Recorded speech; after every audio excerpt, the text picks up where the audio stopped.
ఈ పాపని ఎవరైనా చూసారమ్మా? లేదు సార్, ఈ పాప ఎవరో మాకు తెలీదు సార్. నా పాప నాకు చెప్పకుండా ఎక్కడికి వెళ్ళదు సార్.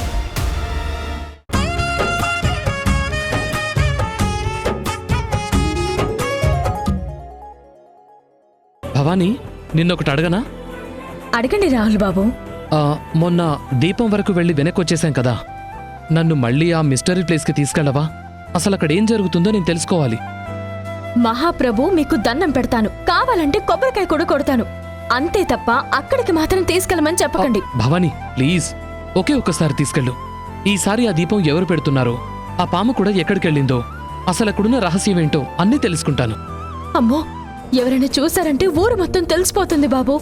వద్దు రాహుల్ బాబు, సమయం వస్తే అక్కడున్నదేంటో దానంతట అదే బయటకు వస్తుంది. మనం మాత్రం వెళ్ళొద్దు బాబు. ఎవరికి తెలియకుండా వెళ్దాం భవానీ. ఒకే ఒకసారి తీసుకెళ్ళు ప్లీజ్. ప్లీజ్ భవానీ, నా కోసం ఒక్కసారి తీసుకెళ్ళవా? నా కోసం. అమ్మో, నా వల్ల కాదు బాబు.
రాహుల్,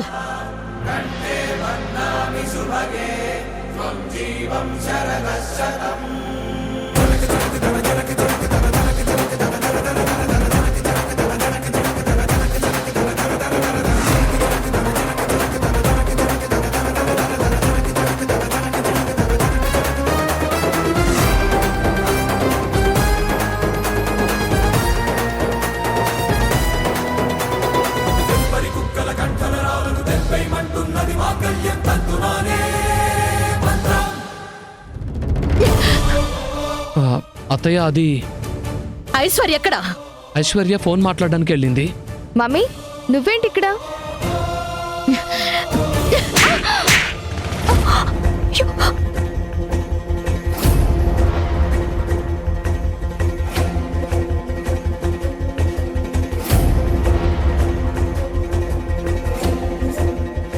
ఎక్కడికి వెళ్ళావు? మమ్మీ, అది యుఎస్ నుంచి ఫోన్ వస్తే. నార్మోయ్, నిన్ను పంపించింది బావతో కలిసి దీపం వెలిగించి రమ్మని, అంతేగాని ఫోన్లు మాట్లాడుకొని రమ్మని కాదు. గుడి చుట్టూ తిరిగి దీపం పెట్టాలన్నారు, అందుకే. నీకిష్టం లేకపోతే అక్కడే చెప్పాలి, అంతేగాని దీపం పెడతాను అని వచ్చి నువ్వు ఎక్కడెక్కడో తిరుగుతూ ఉంటే ఇక్కడేం జరుగుతుందో నువ్వు పట్టించుకోవా? అత్తయ్య, ఇక్కడేం జరగలేదు. భవానీ దీపం. చాలు రాహుల్, నాకెలాంటి సంజాయిషీలు వద్దు. పూజ జరుగుతోంది, పంతులు గారు రమ్మంటున్నారు, వెళదాం పదండి.